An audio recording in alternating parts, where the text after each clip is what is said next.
நம்ம என்ன பார்க்க போறோம் அப்படின்னு கேட்டீங்கன்னா ஈரல் தாங்க. ஈரல் கிடைக்கிறது ரொம்பவே கஷ்டங்க. ரொம்ப கஷ்டப்பட்டு ஒரு காலையில ஒரு அலாம் வச்சு எந்திரிச்சு அங்க போய் லைன்ல நின்னாதான் எனக்கு ஈரல் வேணும்னு சொன்னாதான் ஈரல் கண்டிப்பா கிடைக்கும். அப்படி கஷ்டப்பட்டு வாங்கிட்டு வந்த ஈரல் தாங்க இது. ஒரு ஆட்டோட ஈரல் இது. இந்த அளவு எடுத்திருக்கேன். இதுக்கு என்னென்ன தேவை அப்படிங்கறத இப்ப பார்க்கலாம். இதுக்கு மெயினா என்ன தேவை அப்படின்னு கேட்டீங்கன்னா ரொம்ப ஃப்ரெஷ்ஷான ஈரல் எடுத்திருக்கேன். அதுக்கு மிளகு சீரகம் தான் மெயின் இம்பார்ட்டன்ட். மிளகு சீரகம், அப்புறம் சின்ன வெங்காயம் கட் பண்ணி வச்சிருக்கேன், உப்பு சுவைக்கு ஏற்ப, அதே மாதிரி கருவேப்பிலை தாளிக்கிறதுக்கு.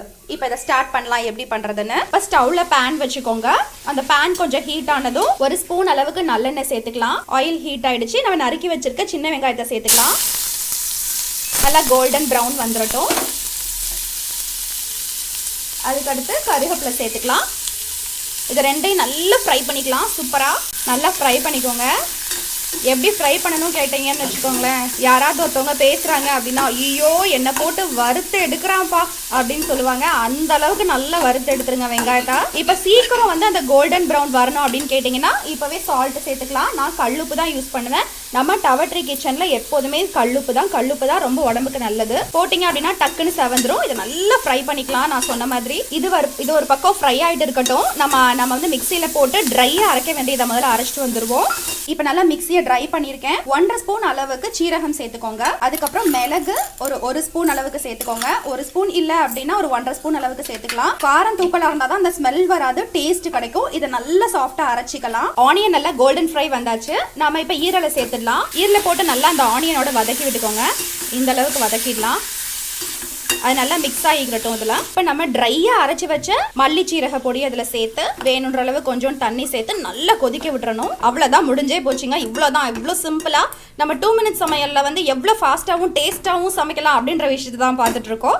அந்த மாதிரி தான் இதுவும் ரொம்ப டேஸ்ட்டாக இருக்கும். இந்த கிரேவி இதையே இப்போ எடுத்து இந்த பீஸ் எடுத்து சாப்பிட்றலாம். இந்த கிரேவியை பண்ணி அப்படியே சாத்தில் சாப்பிட்டோன்னா செம்மையாக இருக்கும். ஃபாஸ்ட்டான செம்ம டேஸ்டியான சண்டே ரொம்ப ஸ்பெஷலாகவே போகும். இது நல்லா கொதிக்கட்டும். ரொம்ப ஃபாஸ்ட்டாக சமைக்கிறது எப்படின்ற விஷயத்தை தான் நம்ம சொல்லிட்டு இருக்கோம். இது நல்லா கொதிச்சு நல்லா வத்தி கிரேவி மாதிரி வந்தோடனே ஆஃப் பண்ணிடலாம். இல்லை எனக்கு ரொம்ப அவசரம், இவ்வளோ நேரம் வெயிட் பண்ண முடியாது, ஸ்டவ்ல வந்து வேகிற அளவுக்கு எனக்கு டைம் இல்லை அப்படின்னு நினைக்கிறவங்க குக்கரில் போட்டு ஒரு 2-3 விசில் விட்டிங்கன்னா டக்குன்னு வந்துடும். உடனே எடுத்து உடனே சாப்பிட வேண்டியதா. இவ்வளோ ஈஸியாக பண்ணலாங்கிறத வந்து இன்னைக்கு தான் நான் சொல்கிறேன். பாருங்கள், சாப்பிட்டு பாருங்கள். சாப்பிட்டு பார்த்து கமெண்ட்ஸ் போடுங்க. மெயினாக பேச்சுலர்ஸ்க்கும் குவிக் சமையலான ஒர்க்கிங் உமன்ஸ்க்கும் தான் அது போடுறோம். டெய்லியும் கூட சாப்பிடலாம். ஈரல் சாப்பிட்றதுல எவ்வளோ பெனிஃபிட் இருக்குது அப்படின்னு கேட்டிங்கன்னா யாருக்கு ஊட்டச்சத்து கம்மியாக இருக்கோ அவங்க வந்து இந்த ஈரல் டெய்லியும் எடுத்துக்கலாம். ஒரு 100 வாங்கி கூட நல்லா டெய்லியும் சாப்பிடுங்க. அதே மாதிரி பார்த்தீங்கன்னா ரத்த சோகை இருக்குது, ஹீமோக்ளோபின் கம்மியாக இருக்குது, எனக்கு ஏறவே மாட்டேங்குது அப்படின்னு சொன்னீங்கன்னா ஒரு நாள் விட்டு ஒரு நாள் இந்த ஈரலை சாப்பிடுங்க. நல்லாவே எஃபெக்டிவ் இருக்கும்.